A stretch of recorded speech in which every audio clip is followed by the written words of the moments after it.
Hello friends, welcome to Rajeev's vlogs. കുറേ നാൾക്ക് ശേഷമാണ് ഞാനൊരു വീഡിയോ ചെയ്യുന്നത്.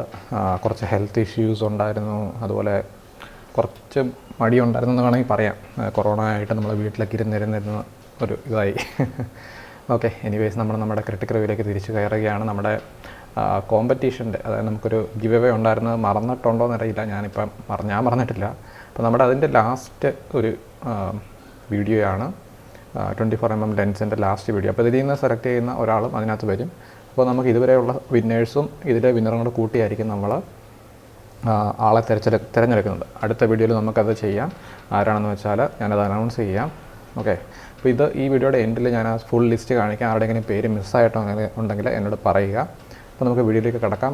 ആദ്യത്തെ നമ്മുടെ ഫോട്ടോ അയച്ചിരിക്കുന്നത് എസ് കാളിദാസാണ്. കാളിദാസിൻ്റെ ഫോട്ടോ ഞാനിത് ആദ്യം കണ്ടപ്പോൾ ഇച്ചിരി ഡാർക്ക്നെസ് കൂടുതലാണ് എന്നെനിക്ക് തോന്നി.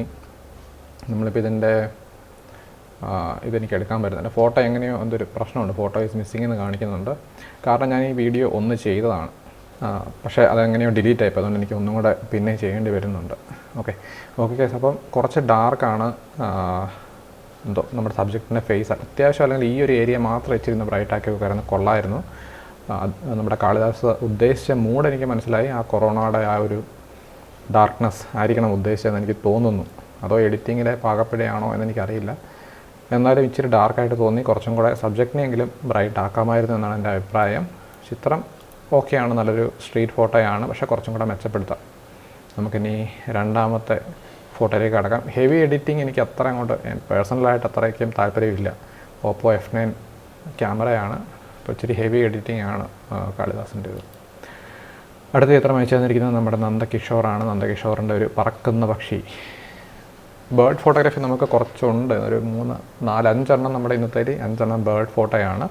അപ്പോൾ ബേർഡ് ഫോട്ടോ എടുക്കുമ്പോൾ എൻ്റെ ഒരു പേഴ്സണൽ ഒപ്പീനിയനാണ് കേട്ടോ, നമുക്കെല്ലാം ഏകദേശം ഒരേപോലെ തോന്നുന്നു. അതായത് വെറൈറ്റി ആയിട്ടുള്ള എന്തെങ്കിലും നമുക്ക് ബേർഡ് ഫോട്ടോയിൽ ഒത്തിരി മെനക്കെടേണ്ട ഒരു ഫോട്ടോഗ്രാഫി ഫീൽഡാണ്.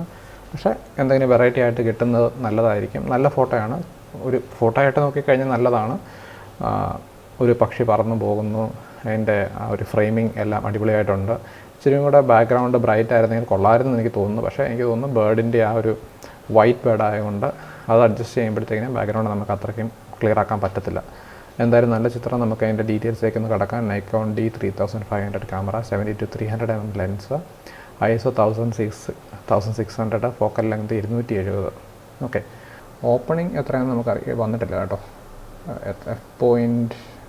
അപ്പർച്ചർ ഓപ്പണിംഗ് എത്രയെന്ന് 8 ആണ് വന്നേക്കുന്നത്. F8 ഷൂട്ട് ചെയ്തിരിക്കുന്നത്. അപ്പോൾ വലിയ ലോങ് ലെൻസ് ആയതുകൊണ്ടാണ് നമുക്ക് നല്ലൊരു ബാക്ക്ഗ്രൗണ്ട് ബാറൊക്കെ കിട്ടിയത്. നല്ല ചിത്രം. നന്ദകിഷോർ. നമുക്ക് അടുത്ത ചിത്രത്തിലേക്ക് പോകാം. അയച്ചു തന്നിരിക്കുന്നത് സുജു സുരേന്ദ്രനാണ്. അപ്പോൾ സുജുവിൻ്റെ ചിത്രം കൊള്ളാം. ഇച്ചിരി നമ്മുടെ ഇന്നത്തെ ക്രിട്ടിക്കൽ റിവ്യൂവിൽ ഒരു ഡിഫറൻ്റ് ആയിട്ടുള്ളൊരു ഫോട്ടോ. വളരെ സിമ്പിളാണ്, പക്ഷേ നല്ലൊരു ഒരു വാൾപേപ്പർ സ്റ്റൈലിൽ നല്ലൊരു image. Canon 1300D camera, 18-55mm kit ലെൻസിലാണ് എടുത്തിരിക്കുന്നത്. ഫോക്കൽ ലെങ്ത്ത് 55mm ആണ്. ഓക്കെ, അപ്പോൾ F5.6 എടുത്തിരിക്കുന്നു. നന്നായിട്ടുണ്ട് ചിത്രം. എഡിറ്റിംഗ് കൊള്ളാം. ഇതൊരു ലൈറ്റ് ബ്ലൂ ടിൻറ്റ് സ്കൈയിൽ വന്നിട്ടുണ്ട്. പക്ഷേ ഇച്ചിരി ഒരു ആ ഒരു ക്യാമറയുടെ ആ ഒരു സെൻസറിൻ്റെ ആ ഒരു പ്രശ്നം നമുക്ക് ഇതിനകത്ത് കാണാൻ പറ്റും. അതായത് കുറഞ്ഞ ക്യാമറയാണല്ലോ, നമുക്ക് ആ ഡൈനാമിക് റേഞ്ചിൻ്റെ ഒരു വ്യത്യാസം കാണാം. പക്ഷേ ഫോട്ടോ നല്ല ഫോട്ടോയാണ്, എനിക്കിഷ്ടപ്പെട്ടു. അദ്ദേഹത്തിൻ്റെ ഒരു സിമ്പിളായിട്ടുള്ള ഒബ്ജക്റ്റ് വെച്ച് നല്ല ഒരു ഫോട്ടോ എടുക്കാൻ സാധിച്ചു. കുറച്ചും കൂടി ഒരു ഡോഡ്ജ് ആൻഡ് ബാണൊക്കെ ചെയ്താൽ കുറച്ചും കൂടി കിടുവായേനെ. നമുക്ക് ഈ ബെഞ്ചൊക്കെ ഒന്ന് ഡോഡ്ജ് ആൻഡ് ബാൺ ചെയ്തൊന്ന് പുറത്തു കൊണ്ടുവന്നിട്ട് ഈ ഒരു ഏരിയയും ഇച്ചിരി ഒന്ന് ഡോഡ്ജ് ആൻഡ് ബാണൊക്കെ ചെയ്താൽ കുറച്ചും കൂടെ അടിപൊളി ആയേനെ. കൊള്ളാം. അടുത്ത ചിത്രത്തിലേക്ക് കിടക്കാം. അയച്ചിരിക്കുന്നത് നിഖിൽ പ്രകാശാണ്. നിഖിൽ പ്രകാശാണ് നമുക്ക് അടുത്ത ചിത്രം അയച്ചു തന്നിരിക്കുന്നത്. നിഖിൽ പ്രകാശിൻ്റെ Nikon D3300 camera, 300mm focal ലെങ്ത്തിലാണ് എടുത്തിരിക്കുന്നത്. 7.1 ഓപ്പണിങ്ങിൽ നല്ല ചിത്രമാണ്. നല്ലൊരു കോമ്പോസിഷൻ. ഒരു ബേർഡ് ഇരിക്കുന്നു, മുകളിൽ സൺ ഉദിക്കുവാണോ ഉദിക്കുവാണെന്ന് എനിക്ക് തോന്നുന്നു. അല്ല, അസ്തമിക്കാനാണ് സാധ്യത. ഓക്കെ, നല്ല ചിത്രം. നല്ലൊരു സിലുവറ്റ് ഫോട്ടോ. ബാക്ക്ഗ്രൗണ്ടിലെ സിലുവറ്റ് അല്ല, സണ്ണിൻ്റെ ആ ഒരു റേസ് വഴി ഇതിനെ നമ്മൾ അങ്ങോട്ട് ചെയ്തിട്ടുണ്ട്, ലൈറ്റപ്പ് ചെയ്തിട്ടുണ്ട് പുറകിൽ നിന്ന്. അടിപൊളിയായിട്ടുണ്ട്, സൂപ്പറായിട്ടുണ്ട്. ഒരു മെയിൻ സിമ്പിൾ ക്യാമറ വെച്ച് നല്ലൊരു ഫോട്ടോ എടുത്ത നിഖിലിന് എൻ്റെ കൺഗ്രാറ്റ്സ്. അടുത്ത ചിത്രം അയച്ചിരിക്കുന്നത് സുജിത്താണ്. സുജിത്തിൻ്റെ ചിത്രം എടുത്തിരിക്കുന്നത് Nikon D5600 ക്യാമറ. ഫ്രെയിമിങ് ഇച്ചിരി കൂടെ നന്നാക്കാമായിരുന്നു, കുഴപ്പമില്ല, നല്ല ഫ്രെയിമിംഗ് ആണ്. പക്ഷേ ബാക്ക്ഗ്രൗണ്ടും ഫോർഗ്രൗണ്ടായിട്ട് അത്രയ്ക്കൊരു സെപ്പറേഷൻ ഇല്ലാത്തതുകൊണ്ട് ഏകദേശം കളേഴ്സൊക്കെ സെയിം ആയതുകൊണ്ട് എന്താ പറയുക നമ്മുടെ സബ്ജക്റ്റ് ഇച്ചിരി ഒന്ന് മങ്ങിപ്പോയി ബാക്ക്ഗ്രൗണ്ടിൽ നിന്ന്. ലെൻസ് 300mm എടുത്തിരിക്കുന്നത്, പക്ഷേ ഇച്ചിരി കൂടെ ബ്ലർ ആകേണ്ടതാണല്ലോ 300mm. f6.3 നല്ലൊരു ക്യാപ്ചറാണ്, പക്ഷേ ഒരു എന്താ പറയുക ഒരു മീനിനെ ഇങ്ങനെ പിടിച്ച് നിൽക്കുന്ന ഒരു പക്ഷി നല്ല ക്ലോസപ്പായിട്ട് ഷാർപ്പായിട്ടൊരു ഇമേജ് വന്നിട്ടുണ്ട്. നമുക്ക് നല്ല ഷാർപ്പ്നെസ് ഉണ്ട് ചിത്രത്തിന്. ഓക്കെ, അപ്പോൾ ഇതിനകത്ത് വേറെ ഒന്നും പറയാനില്ല, പക്ഷേ കുറച്ചും കൂടെ ബെറ്റർ ആക്കാം. ബേർഡ് ഫോട്ടോസ് എന്തെങ്കിലും വളരെ കോമൺ ആയിട്ട് നമ്മുടെ എല്ലാ ബേർഡ് ഫോട്ടോസും നോക്കുമ്പോൾ നമ്മൾ സാധാരണ കാണുന്നൊരു ചിത്രം, പക്ഷേ വെറൈറ്റി ആയിട്ട് എന്തെങ്കിലുമൊക്കെ വരുവാണെങ്കിൽ അടിപൊളിയായിരിക്കും. നല്ല ലൈറ്റിങ്ങോ അങ്ങനത്തെ കാര്യങ്ങളൊക്കെ വരുമ്പോഴത്തേക്കും കുറച്ചും കൂടെ ബെറ്റർ ആവും. അപ്പോൾ നമുക്ക് അടുത്ത ചിത്രത്തേക്ക് കടക്കാം. അയച്ചു തന്നിരിക്കുന്നത് ജോയ്സ് ജോർജാണ്. ഓക്കെ, ജോയ്സ് ജോർജിൻ്റെതാണ് നമ്മുടെ ഇന്നത്തെ ലാസ്റ്റ് ചിത്രം. നൈക്കോൺ D5600 ക്യാമറ 70-300 എല്ലാവരും സെയിം ആകട്ടോ.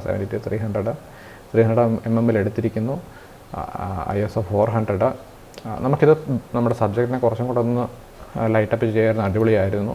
കുറച്ചും കൂടെ ഒരു എഫേർട്ട് നമുക്കിപ്പോൾ റേഡിയൽ ഫിൽറ്റർ വെച്ച് ഞാൻ ചെയ്യാം, നമുക്ക് ബ്രഷ് വെച്ച് വേണമെങ്കിൽ ലൈറ്റപ്പ് ചെയ്യാം. ഞാൻ തൽക്കാലം റേഡിയൽ ഫിൽറ്റർ വെച്ച് ചെയ്യാമെന്ന് വിചാരിക്കുന്നു. എക്സ്പോഷർ ഞാൻ ഇച്ചിരി കൂട്ടുവാണ്. നമുക്കത് ഇൻസൈഡിൽ കൊണ്ടുവരണം, ഇൻവേർട്ട് ചെയ്യാം. നമ്മുടെ ആ ഒരു സംഭവം നമ്മൾ ഇൻസൈഡിൽ കൊണ്ടുവന്നു. ലൈറ്റ് നമുക്കൊന്ന് റേഞ്ച് മാസ്ക് ചെയ്യാം ലുമിനൻസ് വെച്ചിട്ട്. ഹൈലൈറ്റ്സിൽ മാത്രം നമ്മുടെ ആ ഒരു സംഭവം കൊണ്ടുവരാം. ഓക്കെ, അപ്പോൾ സെറ്റായി സാധനം. ഇച്ചിരി കൂടെ സ്മൂത്താക്കാം. ഓക്കെ, ഡൺ കൊടുത്തു. നമ്മുടെ സബ്ജക്റ്റ് ഇച്ചിരിയും കൂടെ ഒന്ന് പുറത്തേക്ക് വന്നു. ഇപ്പോൾ നോക്കിയാൽ ആ ഒരു ഡിഫറൻസ് നമുക്ക് മനസ്സിലാക്കാൻ സാധിക്കും. റേഞ്ച് മാസ്കിങ് കൊടുത്തു കഴിയുമ്പോൾ ആ ഒരു റേഡിയൽ ഫീൽ നമ്മുടെ ഫോട്ടോയിൽ നിന്ന് പോകും. അപ്പം ഇതാണ് നമ്മൾ കുറച്ചും കൂടി ഒരു ചെറിയൊരു എഫേർട്ട് ഇട്ട് കഴിയുമ്പോൾ നമുക്ക് ആ ഒരു വ്യത്യാസം കിട്ടുന്നത്. അപ്പോൾ ഗൈസ്, നമ്മുടെ ഇന്നത്തെ ക്രിട്ടിക്കൽ റിവ്യൂ തീരുകയാണ്.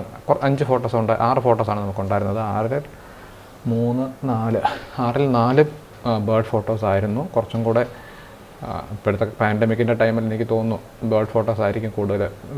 70-300 ലെൻസൊക്കെ ഉണ്ടെങ്കിൽ നമ്മുടെ ചുറ്റുപാടുമൊക്കെ നിന്ന് നമുക്ക് എടുക്കാൻ പറ്റും.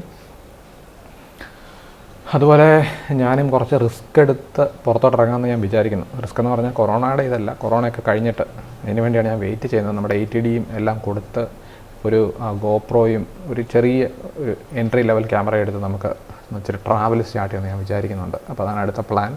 എന്തായാലും വീഡിയോസ് നമ്മുടെ കോവിഡ് തീരുന്നോളം വരെ ഇച്ചിരി കുറവായിരിക്കും. അത് കഴിഞ്ഞിട്ട് നമുക്ക് ശക്തമായിട്ട് തിരിച്ചു വരാം. ഓക്കെ കേസ്, അപ്പോൾ ഞാൻ അന്ന് നമ്മുടെ വിന്നറിനെ അനൗൺസ് ചെയ്യാം. എനിക്ക് ഇഷ്ടപ്പെട്ട ഫോട്ടോ ഞാൻ പറഞ്ഞല്ലോ ഇതൊന്ന് ചെയ്തതാണ്. ഇന്നത്തേൽ ഇഷ്ടപ്പെട്ട ഫോട്ടോ ഇതാണ്. നമ്മുടെ പേരെന്തായിരുന്നു, സുജു സുരേന്ദ്രൻ്റെ ഫോട്ടോ. കൺഗ്രാറ്റ്സ് സുജു. അപ്പോൾ സുജുവിൻ്റെ ഫോട്ടോയാണ് നമ്മുടെ ഇന്നത്തെ വിന്നറായിട്ട് സെലക്ട് ചെയ്തിരിക്കുന്നത്. മെയിൻ റീസൺ എനിക്ക് തോന്നുന്നു നമ്മൾ ഒത്തിരി ബേർഡ് ഫോട്ടോസ് കണ്ടിട്ട് മീൻസ് അതും നല്ല ബേർഡ് ഫോട്ടോസ് കുറച്ചും കൂടെ ഒരു വെറൈറ്റിയും അല്ലെങ്കിൽ ഒരു ഓൺ മൊമെൻറ്റ് സാധനമൊക്കെ ആയിരുന്നെങ്കിൽ നമുക്ക് കുറച്ചും കൂടെ ഇതായേനെ. മോശമാണെന്ന് ഞാൻ പറയുന്നില്ല, എല്ലാം നല്ല ഫോട്ടോസാണ്. ബേർഡ് ഫോട്ടോസിൽ ഏറ്റവും ഇന്നത്തേൽ നല്ലൊരു ഫോട്ടോ ഇതാണ്, ഒരു വ്യത്യസ്തമായൊരു ചിത്രം. അപ്പോൾ ഫോട്ടോ അയച്ചു തന്നത് സുജുവിന് നന്ദി. ഇത് പിക്ക് ചെയ്യാനുള്ള കാരണം ബേസിക്കലി ഒരു സിമ്പിൾ ഫോട്ടോയാണ്, സിമ്പിൾ ക്യാമറയാണ്. അത് സിമ്പിൾ ക്യാമറ വെച്ചൊരു സിമ്പിൾ ഐഡിയയിൽ അദ്ദേഹം നന്നായിട്ട് ഫ്രെയിം ചെയ്തെടുത്തിട്ടുണ്ട്. ഇപ്പോൾ സെൻറ്ററായിട്ടാണ് വന്നിരിക്കുന്നതെങ്കിലും അടിപൊളിയായിട്ടുണ്ട് ആ ഒരു ഫ്രെയിമിങ്ങും കാര്യങ്ങളും. ഓക്കെ, റൂൾ ഓഫ് തേർഡിൻ്റെ നിയമങ്ങളൊന്നും പാലിച്ചിട്ടില്ല, പക്ഷേ ഫോട്ടോ അടിപൊളിയാണ്. എനിവേസ് ഗൈസ്, ചിത്രങ്ങൾ അയച്ചു തന്ന എല്ലാവർക്കും നന്ദി. ഞാൻ സുജുവിൻ്റെ പേര് ഞാൻ ആഡ് ചെയ്യാം. അതുപോലെ തന്നെ ഞാനിതെവിടെ ഇട്ടേക്കുന്ന സാധനം winners list. Okay, Suju Surendran. സുജുവിൻ്റെ പേര് ഞാൻ ആഡ് ചെയ്തായിരുന്നു കേട്ടോ കഴിഞ്ഞ ദിവസം ഈ വീഡിയോ ചെയ്തപ്പോൾ. അപ്പോൾ നമ്മുടെ വിന്നേഴ്സ് ഇതൊക്കെയാണ്: Athul, Anirudhan, Nazeer, Ambalath, Rahul, Thomas Philip, Nevin, Saurav, Santhosh, Abhinav, KR, Ananthu G, Basil Jose, Nithin Raj, Aldrin Mathew, Suju Surendran. 13 പേരാണ്. ഇതിൽ നിന്ന് ഒരാളാണ് നമ്മൾ പിക്ക് ചെയ്യുന്നത്. ആരുടെയെങ്കിലും പേര് വിട്ടിട്ടുണ്ടെങ്കിൽ പറയുക. ഏതെങ്കിലും ക്രിട്ടിക്കൽ റിവ്യൂ ഇടയ്ക്ക് നമ്മൾ വിട്ടിട്ടുണ്ടെങ്കിൽ നമ്മുടെ കമൻറ്റ് സെക്ഷനിൽ കൊടുത്താൽ ഞാൻ അവരുടെ പേരും കൂടെ ആഡ് ചെയ്യാം. അപ്പോൾ എനിവേസ് ഗൈസ്, നമുക്ക് അടുത്ത വീഡിയോയിൽ കാണാം. ചാനൽ സബ്സ്ക്രൈബ് ചെയ്ത ആൾക്കാർക്ക് നന്ദി. അടുത്ത വീഡിയോയിൽ കാണുന്നത് വരെ ബൈ.